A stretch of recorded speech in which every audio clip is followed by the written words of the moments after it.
Hello, everybody.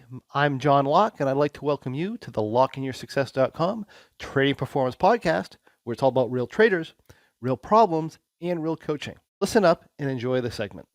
One of the big thought errors, which is going to create a very damaging challenge to you becoming successful as a trader, is what we call impossible expectations.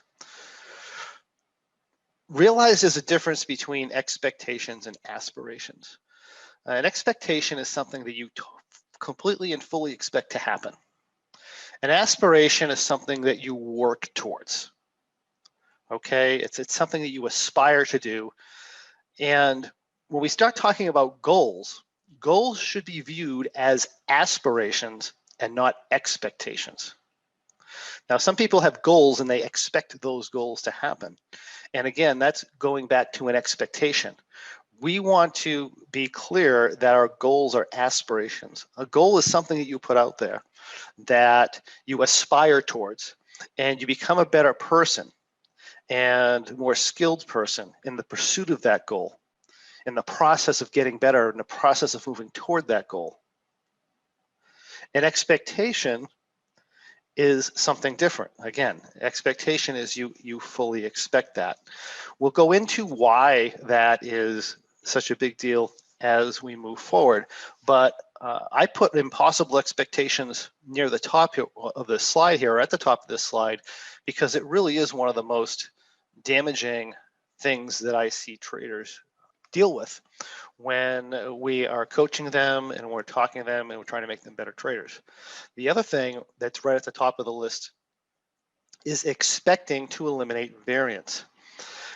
One of the most common comments that I get from traders who call me who've been trading for years and they're just not successful in their trading is, I expect, or I'm looking to get consistent results. They're basically telling me they expect to get consistent results. The problem with trading is that that is a fantasy. That's believing in Santa Claus, that even exists. Now, it's not a problem to have a goal or an aspiration to get as consistent as possible, but the definition of consistent results is the same results all the time. And when they say consistent results, I assume they're talking about winning results, meaning that they want to win all the time. Now, when I bring this up, a lot of people understand logically that that's not possible. You can play the game of trading 100% perfectly and lose. You can also play the game of trading like a complete idiot and win. Expecting to win all the time, regardless of how you're playing the game, is a fantasy. Now, aspiring to win more often, aspiring to win more consistently, having a goal to win more consistently is something that you strive for, and that's actually very good.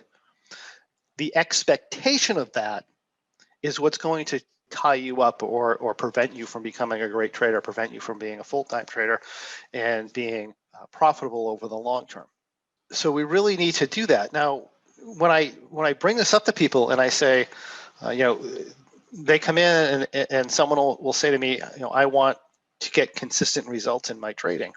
I'll say, well, what do you mean by consistent? Because consistent means the same all the time.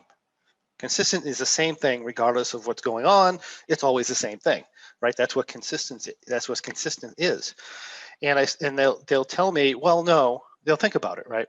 And they'll say, well, no, I really don't expect to win all the time, but I just want to win more often.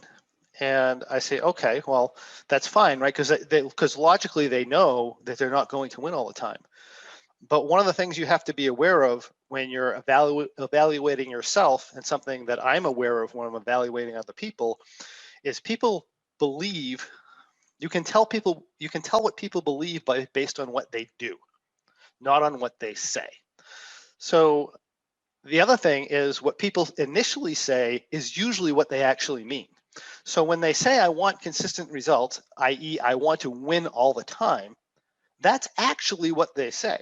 It's just that when they think about it logically, it doesn't make sense, or they realize that maybe that's a fantasy or that's something that's not going to happen. But you can tell whether they fully internalize that logic or if they actually are expecting to win all the time.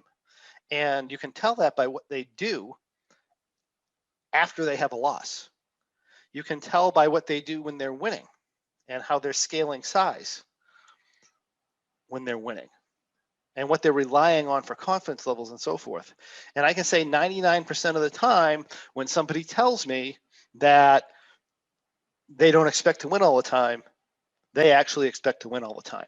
So you need to watch for that in yourself and not expect to eliminate variance. Like I said, it's perfectly fine to strive towards being as consistent as possible, but you do not want to expect that to happen because that's never going to happen in trading. Another thing, and I might be jumping ahead because I might have this on another slide, when you think about whether you're going to get consistent results in this type of a field, you have to go back and look at like other fields that require a certain amount of performance in order to trade. Sports like golf, sports like baseball and basketball, and a whole bunch of other things.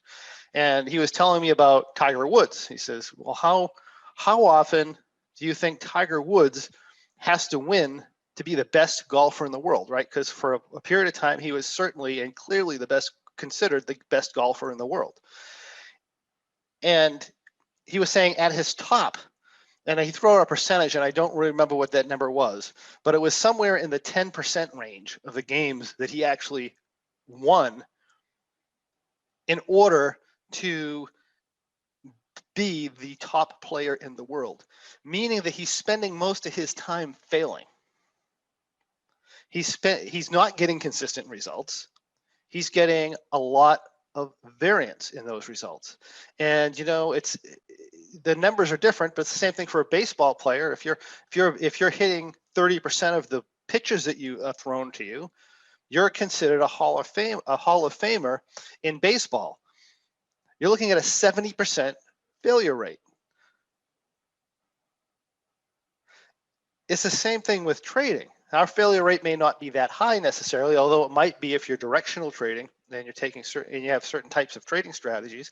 If you're doing complex options strategies, your hit rate's going to be closer to 70%, maybe a little bit higher than that, but you're still going to have that variance. And having that variance is a part of the game, and you need to expect that. The other thing that we have a lot of challenges with as traders is misinterpreting feedback. Jared called feedback from trading false feedback. And I thought that was an excellent term for that. I had actually never thought of the term in that way, but he was just talking about how depending on the sport or the type of activity you're doing, there's always a certain amount of false feedback. And false feedback is where you make the right decisions, but you get a bad result, or maybe you make the wrong decisions and you get a good result. And he was talking about false feedback in trading is as high, if not higher, than almost anything else that you can do.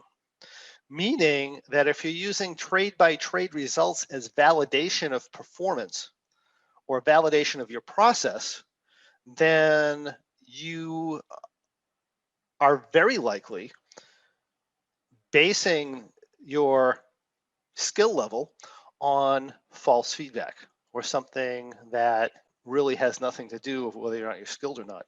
And when you think about that, you can see where that leads, right? If you've won a trade and you think you did the right thing, when you actually did the wrong thing, that sends you in the wrong direction. If you've lost a trade when you did the right thing, and you interpret that as doing the wrong thing, it sends you in the wrong direction. This is why people spin for years and years and years trying to make it as a trader. They don't fully internalize this. I think, at a logical level, I hope at least that most of you understand that and you get that. At a logical level, you can trade with a crappy process, right? I can come in, I can randomly buy a trade, I can have no stop loss on it, I can allow that trade to draw down a stupid amount of money. And if I just hold it, it is possible the market comes back and I end up making a really huge return on that particular trade. My process sucked completely. I was completely irresponsible, but I won. If I interpret that as the right thing to do at any level, right? I might consciously, again, we're dealing with conscious and unconscious, I might consciously understand that that was probably a bad thing to do. But my unconscious works on feelings, on pictures, on emotions. If I'm allowing those emotions to go in, unsupervised, so to speak. In other words, not supervised by my conscious mind. If I'm allowing those to go in unsupervised, then at that level, I believe that's the right thing to do. And I'm going to tend to do that. And of course, it works the opposite way in the opposite direction. If I do everything that's completely right and I lose 3 trades in a row, then depending on how I feel about it, I might consciously know I'm doing the right thing, but unconsciously I might not. So we want to keep those things in mind. Another mistake, keying confidence level on your trade by trade results. We talked about this before in the past. You know, I traded 3 or 4 trades in a row, 5 trades in a row, 6 trades in a row. I won all those trades. Oh, that must mean that I'm highly skilled. That must mean my strategy is really good. Let's double my size, triple my size, quadruple my size over the next 3 or 4 winning trades. And at that point, you have a huge gap between your confidence level and your actual skill level. Okay? Because sure, the trades won, but the fact that they won could simply be, especially in our type of trading that most of us are doing, these high probability trades, there's a good chance we're going to win 7, 8, 9, 10 trades in a row. And we might do that really without any problems, right? We put the trade on, maybe make an adjustment here or there, take the trade off, the trade wins. Oh, this is wonderful. The problem is a sample size of 10 or 12 trades is nothing. If you were to ask somebody what kind of a sample size that you would need in order to even begin to find out if your trading strategy is a viable strategy, if you're not looking at other elements, right? Because one of the things that you've seen me do in the past, if you've been to any of my live seminars, is take a look at a trading strategy and let you know where it's going to work and where it's not going to work. But when you go back to the strategy itself and you're depending on just your results of what you're getting in what we would call short term, to see if that's viable, you need to look at maybe 100 samples to even begin to figure out if that's viable. In our type of trading, that's 10 years if you're doing 1 trade a month. There are other ways, luckily, to see if that strategy is viable, but that's something that you need to keep in mind. Meaning that if you have a given year in a particular strategy and it loses that particular year, it really doesn't say anything about the long-term viability of that strategy. If the strategy wins in a given year, it doesn't tell anything about the long-term viability of that strategy. But if you turn around and you get super confident that you found the trade that you've been looking for, right, the perfect trading strategy or whatever, and your confidence level goes through the roof, at this point, your confidence level, especially if you're just following rules and you're not really understanding the strategy itself, your confidence level goes through the roof. You know, you have a confidence level of 10, you have a skill level of 2. And when you trade with a confidence level of 10 and a skill level of 2, that's a problem. That's when you trade too big. That's when if you experience a loss, you're devastated and you start reducing your trading size and go back to an itty bitty trading size. That is what causes that. So always remember that long-term results are probability driven. If I'm in a trade that wins 90% of the time, then my long-term results over maybe a period of 5 or 10 years should reflect that. Individual trades are luck driven, meaning that the result of the last 2 or 3 trades may have absolutely nothing to do with how viable or how good your particular strategy is or how your skill level is, whatever you're doing.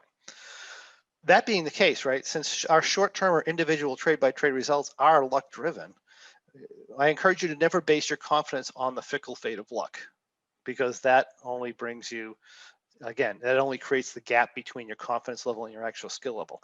And you can have it the other way also. I have traders who are highly skilled.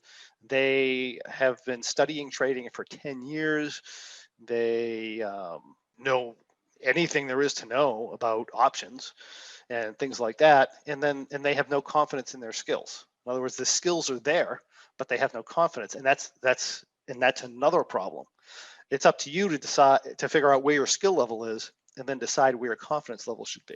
And that is what I have for you today. If you have any questions or comments or anything else you'd like to see in the next Trading Performance podcast, please list that in the comments and I'll personally answer your questions and comments for you. Also, I'd love to encourage you to come on over to lockinyoursuccess.com. That's LOCKE in yoursuccess.com, and check out our Trading Performance and Pro memberships, where you can find the tools you need to become a much more effective trader, regardless of the type of trading you do.